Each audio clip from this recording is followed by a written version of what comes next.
Assalamualaikum warahmatullahi wabarakatuh. Kami dari kelompok 6 ingin mempresentasikan hasil kerja kelompok kami dengan materi activity basic coding. Sebelum kami melanjuti materinya, kami ingin memperkenalkan nama kami masing-masing. Yang pertama, kami mengenal lengkap saya Agus Rinto, biasa dipanggil Rinto, di sini saya sebagai moderator. Perkenalkan, nama saya Sarmi Bani sebagai pemateri yang pertama. Perkenalkan, nama saya Kristin Musai sebagai pemateri kedua. Saya Rilis kedua sebagai pemateri ketiga. Perkenalkan, saya Zuda Zahra sebagai materi keempat. Saya Nasir Nurul Putra, materi kelima. Untuk itu, sebelum masuk ke materinya, saya akan membacakan terlebih dahulu poin-poin pentingnya. Yang pertama, biaya produksi. Yang kedua, metode penentuan biaya produksi.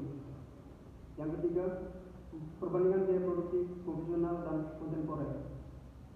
Yang berikut, perhitungan produk dilakukan dengan menjumlahkan semua komponen yang biaya produk, yaitu biaya bahan baku, biaya tenaga kerja tidak langsung, dan biaya overhead.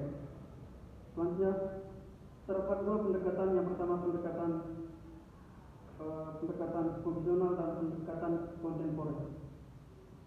Saya akan membahas biaya produk. Biaya produksi dapat didefinisikan sebagai sumber daya ekonomi yang dimukul dalam kebutuhan uang untuk mencapai tujuan tertentu dalam proses produksi. Pengertian biaya produk ditentukan oleh tujuan manajerial yang ingin dipenuhi. Definisi biaya produk dapat membentuk gambaran mengenai prinsip dasar manajemen, yaitu biaya yang berbeda untuk tujuan yang berbeda. Berikut komponen biaya produk. Komponen biaya produk dibagi menjadi 3 bagian. Yang pertama, biaya bahan baku, yang kedua biaya tenaga kerja langsung, dan yang ketiga biaya operasional. Yang berikut adalah biaya per unit. Biaya per unit atau unit cost adalah biaya yang dikeluarkan untuk menghasilkan tiap satu unit produk. Yang berikut adalah biaya sesungguhnya, yaitu perhitungan biaya produk atau jasa yang menggunakan biaya yang sebenarnya terjadi untuk bahan baku, tenaga kerja langsung, dan overhead pabrik. Dan yang terakhir adalah biaya normal, adalah penentuan biaya produk atau jasa yang menggunakan biaya sesungguhnya dan bahan baku serta tenaga kerja. Yang berikut adalah metode-metode penentuan produk biaya.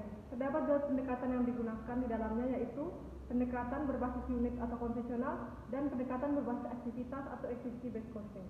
Dalam pendekatan berbasis unit terdapat 2 metode, yaitu metode tarif tunggal atau plain width rate dan metode tarif departemental atau departemental rate. Baik, di sini saya akan menjelaskan mengenai pendekatan berbasis aktivitas atau activity based costing. Activity based costing adalah suatu pendekatan perhitungan biaya yang membedakan biaya sumber produk, jasa, atau konsumen berdasarkan aktivitas. Dan yang kedua adalah langkah-langkah sistem activity based costing. Yang pertama, mengidentifikasi biaya sumber daya dan aktivitas. Dan yang kedua, mengalokasikan biaya ke dalam objek biaya. Dan yang ketiga, mengalokasikan biaya aktivitas ke dalam objek biaya. Berikut perbandingan biaya produk konvensional dan kontemporer. Dalam metode konvensional atau tarif tunggal dalam departemental cenderung kurang akurat dalam membebankan biaya overhead ke dalam produk. Hal ini karena